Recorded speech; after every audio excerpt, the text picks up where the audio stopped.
मैं वंदिता अस्थाना, हिंदी प्रवक्ता, Arkanya inter college Prayagraj, second year की हिंदी टीचर, साहित्यिक हिंदी, सामान्य हिंदी, कला वर्ग, कॉमर्स वर्ग एवं विज्ञान वर्ग हेतु।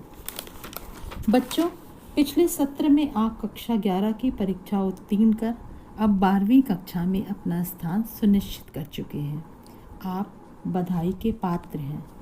सर्वप्रथम मैं चाहूँगी कि पाठ्यक्रम संबंधी कुछ निर्देश दे सकूं, ताकि इस लॉकडाउन पीरियड में नए सत्र की पुस्तकों से वंचित होते हुए भी कुछ ऐसे तथ्यों पर आपका ध्यान केंद्रित कर सकूं जो मात्र ऑनलाइन क्लासेस से ही आपके द्वारा सहजतापूर्वक ग्राह्य हो सके। लगभग आपका संपूर्ण पाठ्यक्रम कक्षा 11 की तरह ही रहेगा, मात्र पुस्तकों में परिवर्तन होगा। अब अंक निर्धारण बोर्ड परीक्षा के मानक पर आधारित होगा कि उप विषयवार पढ़ाते समय मैं जैसा अंक रहेगा उसकी चर्चा करती रहूँगी। बच्चों, बिल्कुल ध्यान से सुनिए। सर्वप्रथम पाठ्यक्रम में निर्धारित कहानियों से संबंधित प्रश्नों की चर्चा करेंगे।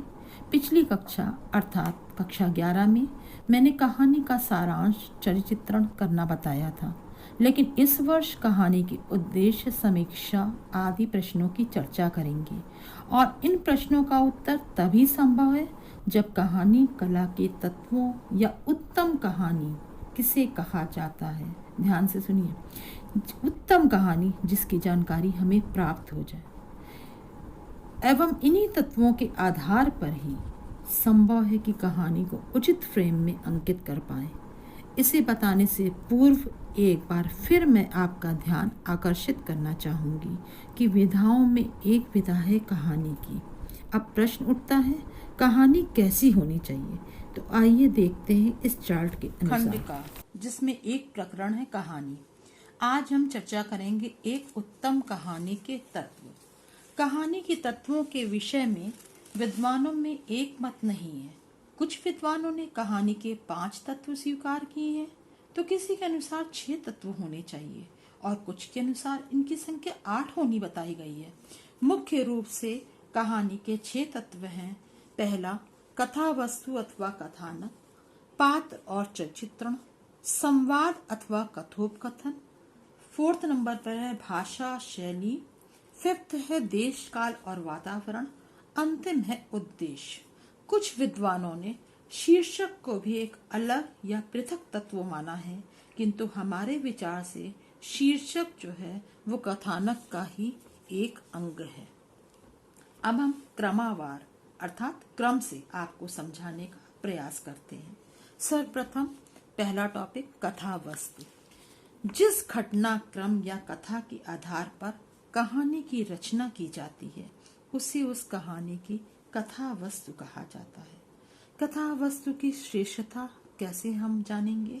कथा वस्तु की श्रेष्ठता का आधार है संक्षिप्तता, अर्थात कहानी का जो कथानक है बहुत ही संक्षिप्त होना चाहिए। दूसरा, सरलता, बहुत ही सरल भाषा में होना चाहिए जो आसानी से समझ में आए। तीसरा, सरसता, रस से परिपूर्ण होना चाहिए, मतलब उसमें इंटरेस्ट या रुचि आए। 4th है गठन संबंधी सुसंबद्धता, अर्थात क्रम से जो गठन है उसका बहुत सुसंगठित होना चाहिए, क्रमवार होना चाहिए। 5th है जिज्ञासा मूलकता, हर समय हमें ये एहसास होता रहे कि आगे क्या होगा, ऐसी जिज्ञासा हमेशा बनी रहे कि कहानी कहाँ मोड़ लेगी। अंतिम है प्रभाव उत्पादकता। प्रभाव उत्पादकता मतलब कि जो ऐसा कुछ हमारे ऊपर प्रभाव छोड़ जाए, कहानी हमारे मस्तिष्क पटल पे हमेशा की तरह अंकित रहे। और अंत में शीर्षक ऐसा हो कि कहानी देखते ही पढ़ने का मन हो जाए। जैसे हम टीवी सीरियल्स देखते हैं या मूवी देखते हैं, शीर्षक सुन के ये लगता है कब ये आएगा, ये कब ये मूवी आएगी और मुझे ये देखने को मिले। अब हम आते हैं इसके दूसरे टॉपिक पे कि कहानी, इसी टॉपिक के अगले क्रम में कि कहानी का विकास कैसे होता है। कहानी का विकास क्रम के 4 आधार होते हैं। पहले तो आरंभ होता है। आरंभ में क्या होता है, कहानी का ये सुनिश्चित किया गया कि आरंभ में हम कहानी की रचना करते हैं, कैसी कहानी है, इंट्रोड्यूस करते हैं, सभी पात्रों से परिचय कराते हैं, आदि आदि। फिर कहानी मध्य भाग आता है, जब घटना से हम उसको इंट्रोड्यूस कराते हैं कि घटना क्या है, घटना परक है, ऐतिहासिक है या किसी दृश्य की है, उसके बारे में। फिर थर्ड आता है इसका विकास, चढ़ती जाती है कहानी, चरम सीमा बिल्कुल पीक पर पहुंच जाती है कहानी कि कहानी जैसे हम लोग मूवी देखते हैं या टीवी देखते हैं, टीवी के सीरियल्स देखते हैं, मूवी देखते हैं कि अब हीरो हीरोइन की शादी हो जाएगी या कोई ऐसा कांड होने वाला है कि नहीं अब ये जो चोर है वो पकड़ जाएगा, या जो घटना होने वाली उसका एक वही जो एंड होना है वो उसको हम सोच लेते हैं। तो चरम सीमा पर कहानी पहुंचती है, उसके बाद कहानी बिल्कुल से नीचे आ जाती है, कहानी का अंत हो जाता है। यही विकास क्रम की सुसंबद्धता है, यही कहानी का संगठन है। अब हम इसके बाद कहानियों की कथा वस्तु को जो 4 भागों में की इसकी कहानी की जो कथा वस्तु होती है 4 वर्गों में विभाजित करते हैं, और ये विकास का क्रम इस प्रकार से एक दूसरे से जुड़ा होता है कि कहानी का संगठन बहुत अच्छा सा कहलाने लगता है। कहानियों की कथा वस्तु को कहानी कला के अनुसार 4 वर्गों में विभाजन है। पहली घटना प्रधान, जो कहानी घटना पर बेस्ड होती है, किसी घटना को आधार मानकर कहानीकार कहानी की रचना करता है। दूसरी चरित्र प्रधान कथा वस्तु, जब किसी कैरेक्टर, जो पात्र होते हैं, जो चरित्र होते हैं, वो उनकी विशेषता दिखलाने के लिए या उनके ऊपर पूरी कहानी निर्भर रहती है, वैसी कहानियां होती हैं। तीसरी भाव प्रधान, जहां भावों की प्रधानता है, आपके इमोशंस की प्रधानता है, ऐसी कहानी का भी विषय लिया जाता है। 4th नंबर पे आती है वातावरण या दृश्य प्रधान, जहां किसी वातावरण की या दृश्य को समुचित समय दिया जाता है और कहानी उसके इर्द गिर्द नाचती है। तो ये कहानी की कथा वस्तु को कहानी कला के अनुसार 4 वर्गों में विभाजित किया जाता है। अब कहानी के दूसरे तत्व पर आते हैं, पात्र और चित्रण। कहानी की रचना पात्रों, उनके जीवन की घटनाओं, उनके विचारों और भावनाओं आदि के आधार पर की जाती है। कहानी का आकार छोटा होता है, इसलिए हमें पात्रों की संख्या अधिक नहीं होनी चाहिए, इसलिए मैंने क्रॉस लगा दिया, कम होना चाहिए, संख्या कम होनी चाहिए, इस पे मैंने सही का टिक लगाया है। और साथ ही साथ कहानी लिखने वाले को विभिन्न पात्रों की स्थिति के अनुसार उनकी चारित्रिक विशेषताओं के विकास का भी ध्यान रखना चाहिए, ताकि जो उनका कैरेक्टर आप दिखा रहे हैं उनका विकास भी साथ साथ कहानी के आगे बढ़ने के साथ साथ होता रहे। कहानी के पात्रों को उनकी स्थिति के अनुसार देखिए ऐसे वर्गीकृत किया जा सकता है। पहला, मुख्य पात्र और गौण पात्र, मतलब जो मेन हीरो है, मेन कैरेक्टर है और उसके साइड के को है, उसके साथ साथ को कैरेक्टर्स। दूसरा है ऐतिहासिक पात्र और काल्पनिक पात्र। ऐतिहासिक हिस्टोरिकल जो है, किसी भी पीछे घटना से जुड़े हुए हों, महत्वपूर्ण घटना से इतिहास की, या काल्पनिक पात्र है, कल्पना जिनका होना जरूरी है, किसी न किसी कहानी के माध्यम से हम उनको कहानियों में लाते हैं, लेकिन उनका समक्ष साक्षात कोई रोल नहीं होता। तीसरा है स्थिर पात्र, जो फिक्स रहते हैं, जिनका एक समूह एक बना रहता है, एक सर्किल, एक ऑरा बना रहता है।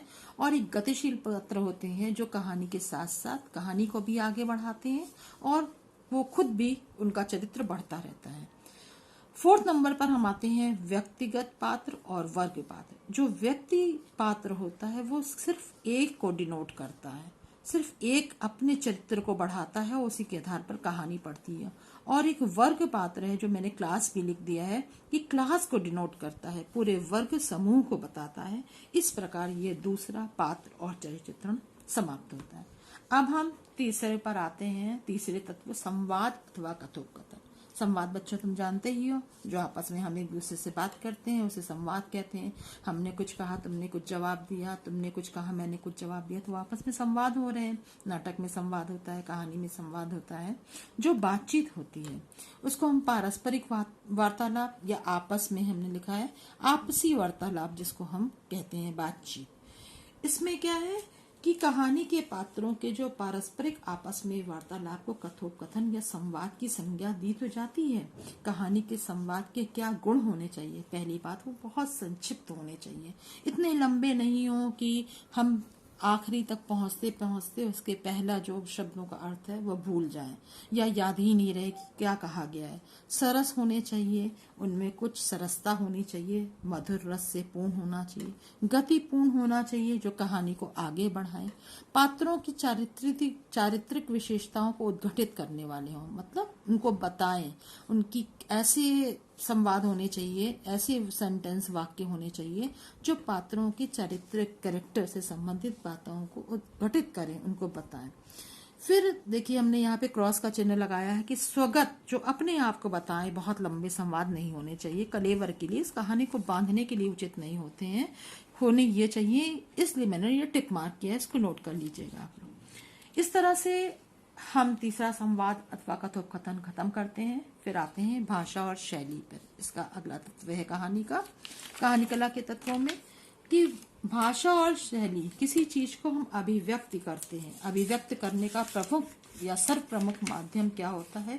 बहुत ही सशक्त माध्यम होता है भाषा। भाषा के अनुसार हम किसी का बहुत ही उसके करीब भी पहुंच जाते हैं और बहुत किसी से दूर भी हो जाते हैं। भाषा हमारी अभिव्यक्ति का एक बहुत ही सशक्त सर्वप्रमुख माध्यम है। भाषा के अभाव में कहानी की रचना कर पाना असंभव है। कहानीकार को कहानी में देश, काल, समय का मतलब पात्र, परिस्थिति के अनुरूप ही भाषा का प्रयोग करना चाहिए। मतलब समय क्या है? आज के युग की बात हो रही है, जैसे हम कोरोना काल की ही बात कर रहे हैं, और हम बात करें वो राम राज्य के पात्रों की, तो ये बिल्कुल ही अनुकूल नहीं होगा। परिस्थितियां क्या हैं? आज हमारी परिस्थितियां क्या हैं? लॉकडाउन की परिस्थितियां हैं। बात करें हम खुले स्वतंत्र वातावरण में हम घूम रहे हैं, तो ये परिस्थिति के अनुरूप ही भाषा का प्रयोग करना चाहिए। कहानी को सार्वजनिक और बहुत ही पॉपुलर बनाने के लिए, जन जन तक पहुंचाने के लिए, जन सामान्य की समझ में आने योग्य बातें हों, ऐसी भाषा को प्रयोग करना चाहिए कि मैंने जो कहा वो मैंने ही समझा और मैंने ही जाना, कहानीकार ने, ऐसा नहीं होना चाहिए, कदापि नहीं होना चाहिए। जन जन तक जिस भाषा को हम पहुंच जाएं, जैसे आजकल आप न्यूज़ देखते हैं, तो वो न्यूज़ या वो जो बताने वाले होते हैं जो आप तक समझ में आ जाता है, वही चैनल आप देखना पसंद करते हैं। तो कहानी को पॉपुलर बनाने, पॉपुलैरिटी तभी मिलती है, और भाषा को सभी तक, जनसाधारण तक समझ में आने लायक होना चाहिए। लोक प्रचलित मुहावरे, कोई भी बात हम कभी देखिए, हमारी दादी माँ या हमारी नानी माँ लोक प्रचलित मुहावरों के माध्यम से बातें कह देती थी और हम समझ जाते थे। या लोकोक्तियाँ, जो समाज में उक्तियाँ प्रचलित हैं, जो हम लोग कक्षाओं में बातें करते करते बताते हैं, बच्चे समझ जाते हैं। लोक प्रचलित शब्द है जो जनसाधारण के शब्द हैं, जो आम जनता में कहे सुने जाते हैं, तो भाषा को एक अच्छे गरिमा में रूप प्रदान करते हैं, एक अच्छा दर्जा प्राप्त कराती है, रिच बनाती है, समृद्ध बनाती है हमारी भाषा को, और हम बहुत ही स्वाभाविक ढंग से, सरलता से समझ में आने लायक बनाने के लिए बोलचाल की भाषा, प्रचलित अच्छे शब्दों का प्रयोग भी कहानीकार को करना चाहिए। कोई भी रचना की शैली, जो वे ऑफ सेइंग है, भाषा को जो कहने का तरीका होता है, कहानी लिखने वालों की पर्सनालिटी, उसका जो व्यक्तित्व होता है, जैसे हर टीचर्स होती है, हर टीचर्स आपको पढ़ाने आती है, हर एक का व्यक्तित्व अलग अलग आता है। आपके वाला आवाज़ सुनकर ही बता देते हैं कि ये टीचर पढ़ा रही है, तो उनकी शैली एक होती है। तो कोई भी उसकी पर्सनालिटी या व्यक्तित्व के अनुसार होती है, इसलिए प्रत्येक कहानीकार की अपनी अपनी शैली होती है। मैंने टॉपिक का क्या था? भाषा और शैली। तो शैली जो है कहानीकार का व्यक्तित्व होती है, उसी के अनुसार वो अपनी शैली का चयन करता है, क्योंकि व्यक्ति को व्यक्तित्व अलग अलग होता है, इसलिए बहुत सारी शैलियाँ इसमें आ जाती हैं। वर्णनात्मक, जैसे कि जिसमें वर्णन होता है, डिस्क्राइब करते हैं। विवरण, जिसमें कोई आख्या, लेखा जोखा हम प्रस्तुत करते हैं। या आत्मकथात्मक, जो अपने बारे में जो कहानीकार कहना चाह रहा है। या व्यंग्यात्मक, अभिधात्मक, किसी चीज़ को बहुत अच्छा बनाने के लिए, बहुत अच्छा करने के लिए। व्यंग्यात्मक, व्यंग, सटायर, या किसी के बारे में कुछ कहा जाना जो साधारण भाषा में हम नहीं कहते, बल्कि उसकी अंतरंग बातों को कुछ घुमा फिरा के कमेंट के रूप में कहते हैं। सूत्रात्मक, जो कथनों को एक साधारण वाक्य में बहुत सारे विस्तृत कथनों को, जैसे आप मैथ्स में कभी पढ़ा होगा, आपने 8 तक तो जनरल पढ़ा ही होगा मैथ्स में, तो सूत्र के माध्यम से बहुत बड़ी बात कह देते हैं। तो साधारण सी भाषा में हम कहना चाहेंगे कि वचनों को एक साधारण से वाक्य में कह देते हैं। व्याख्यात्मक किसी चीज को, जैसे हम गद्यांश या पद्यांश की व्याख्या करके बताते हैं, तो व्याख्या किसी भी चीज को डिस्क्राइब करके बहुत हमें आपको समझाना है, जैसे इसी को हम समझा रहे हैं, तो बहुत व्याख्या करके किसी चीज का बहुत ही विस्तार पूर्वक हम वर्णन करते हैं। नेक्स्ट आता आलोचनात्मक, किसी की इसकी कमियों को उजागर करना, किसी की आलोचना करना, किसी की अच्छी बातें ना कहकर उसके जो उसके फॉल्ट्स हैं, जो उसके नेगेटिव पॉइंट्स हैं, उनको हम उजागर करते हैं। और अंत में हास्य एवं विनोद परक शैली, जो हंसी हंसी में हम बहुत कुछ कह जाते हैं, कुछ ऐसी बातें जो दूसरों को खुशियां दे जाती हैं, जो हम साधारण भाषा में नहीं कहते, हंसी हंसी में कह देते हैं, और जिससे हम कहना चाहते हैं तक वो व्यक्ति तक बात पहुंच जाती है, और वह हंसी में वो बात कही गई तो वो बात को अपने दिल पर भी नहीं लेता। ऐसी भाषा का प्रयोग करना। इस प्रकार सुनिश्चित इतनी सारी शैलियां हैं, आदि भी और अन्य शैलियां भी हैं, लेकिन अभी इतनी आवश्यकता नहीं है। कहानीकार आवश्यकता के अनुसार इसे कहानी में प्रयोग करता है, जहां उसकी नीड होती है, आवश्यकता होती है, जरूरत होती है।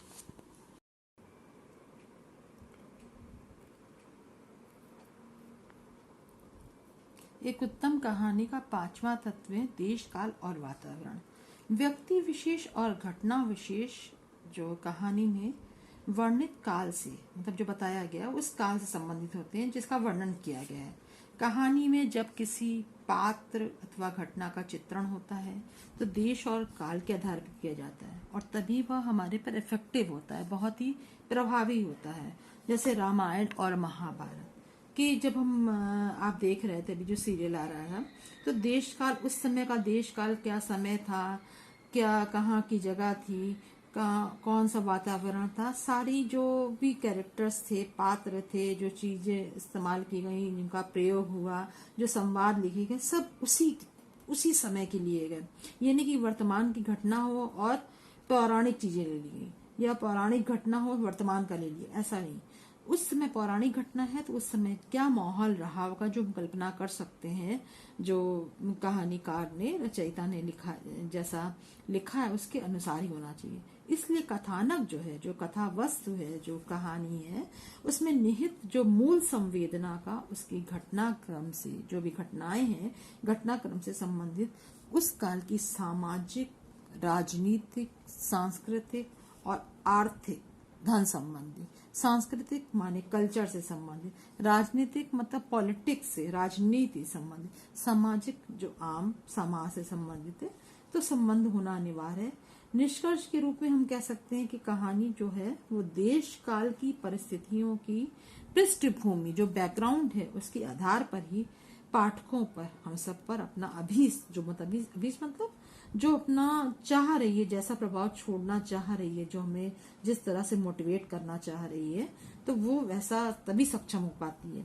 यद्यपि जो कहानी में कहानीकार जिसने लिखा है उसको बहुत सारी सुविधाएं नहीं प्राप्त होती, कि वह लंबी चौड़ी भूमिका हो, सब कहानीकार को ऐसा नहीं प्राप्त होता है। कुछ लो बजट भी होती है कहानियाँ, कुछ कहानियाँ जो हैं बहुत ही, उसके लिए समय होता है, बहुत ही इत्मीनान से लिखी गई होती हैं, या कोई दृश्य होता है, या कोई सीरियल होता है, या कोई भी कहानी होती है, तो पृष्ठभूमि के माध्यम से वातावरण का यथावत जैसा चित्र होना चाहिए वैसा प्रस्तुत कर सकें, और तभी वो अपना जो प्रभाव जैसा हम पाठकों पर छोड़ना चाहते हैं, प्रभाव उत्पन्न करने के लिए समुचित वातावरण की सृष्टि करता है, कि वो काल और देश और वातावरण का महत्व रखे। इसके पश्चात हम आते हैं उद्देश्य पर। मनुष्य कोई भी कार्य बिना किसी उद्देश्य के नहीं करता, बिना किसी प्रयोजन के नहीं करता, बिना कोई हित के नहीं करता। आप स्कूल आते हैं, किस लिए आते हैं? आपको डिग्री चाहिए, आपको आगे नौकरी करनी है, आपके माँ बाप को विवाह करना, उसके लिए डिग्री चाहिए, कोई ना कोई उद्देश्य है आपके पीछे। तो प्रत्येक कार्य के पीछे उसका कोई ना कोई एक एम, लक्ष्य निहित रहता है, या कह सकते हैं छिपा रहता है। इसी तरह जो कहानीकार भी होता है, वो कहानी की रचना जो है वो किसी भी उद्देश्य को ही ध्यान में रखकर करता है, और ये उद्देश्य उस व्यक्ति का जो अंतर रुचि है, उसका जो रुझान है, उसका व्यक्तित्व क्या है, उसके अनुसार होता है। जैसे हमारी जो पर्सनैलिटी है, स्टूडेंट की जो है टीचर की, आप उसके कपड़ों से, उसकी बातों से, उसके व्यवहार से, उसकी पसंद से समझ जाते हैं। जो हमारी रुचि होगी वो कितना भी लाख मना करने पर मैं वही पहनूंगी, मैं वही बोलूंगी, मैं वही करूंगी। तो या आपकी जो रुचि है वही आप सब्जेक्ट लेंगे, उसी क्लास में जाएंगे, उसी को दिल से पढ़ेंगे। तो कभी कभी मनोरंजन के लिए जो हमने यहाँ पे क्रॉस किया है कि कार्य कोई निष्प्रयोजन नहीं होता, बिना किसी उद्देश्य के नहीं होता है। तो किन किन जगहों पे किस किस चीज के लिए कहानीकार ये कहानी लिखता है।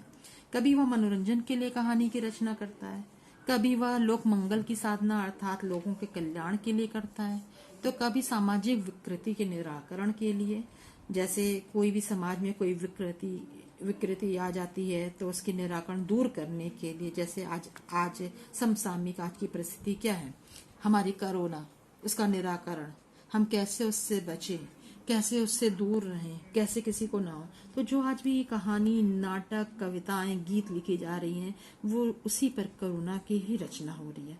हम सबका एक ही लक्ष्य है कि कोरोना से बचना या उससे दूर होने के हम उपाय ढूंढना, या हमें दूसरों तक मैसेज ले जाना कि किस तरह आप बच सकते हैं। अगर आपको हो भी है तो किस तरह से आप अपने को ठीक कर सकते हैं, या आगे आपसे ये चेन और फैले ना। दार्शनिक फिर अंतिम ये है 4th नंबर पे दार्शनिक गुत्थी को सुलझाने होती। कभी कभी कहानीकार के मन में कुछ गुत्थियां होती हैं, कुछ भाव होते हैं दर्शन शास्त्र से संबंधित, उन गुत्थियों को समझाने हेतु कहानीकार जो होता है वो अपनी और रुचि के अनुसार, जो उसकी रुचि होती है, जैसे हमने आजकल की परिस्थिति, समसामयिक परिस्थिति कोरोना है, लेकिन ये तो परिस्थिति है, परिस्थितिवश हम लिख रहे हैं क्योंकि हमारे दिल दिमाग में, क्योंकि हमारी जिंदगी का वास्ता है इससे। नहीं तो कहानीकार जब नॉर्मल डेज में, जब सामान्य दिन चल रहे हैं, तो वो अपनी रुचि से, अपने ज्ञान, जितना उसका ज्ञान होता है, जो रुचि होती उस सब्जेक्ट पे उसका जो ज्ञान होता है, उससे उसका विषय चयन करता है और उसी के अनुसार, अपने ज्ञान के अनुसार उस कहानी को आगे बढ़ाता है और अपने लक्ष्य की पूर्ति के लिए वो उसके साधन ढूंढता है कि किस इस तरह से लाएं उसको हम लक्ष्य की मेरी पूर्ति हो। आशा करती हूँ इसी के साथ मेरी यहाँ चर्चा परिचर्चा समाप्त होती है। आशा करती हूँ कि इस कहानी की चर्चा परिचर्चा से आपको समझाने में मैं पूर्ण रूप में तो नहीं, बल्कि आंशिक रूप से मेरी बात आप तक जरूर पहुंची होगी और आप हमसे सहमत होंगे।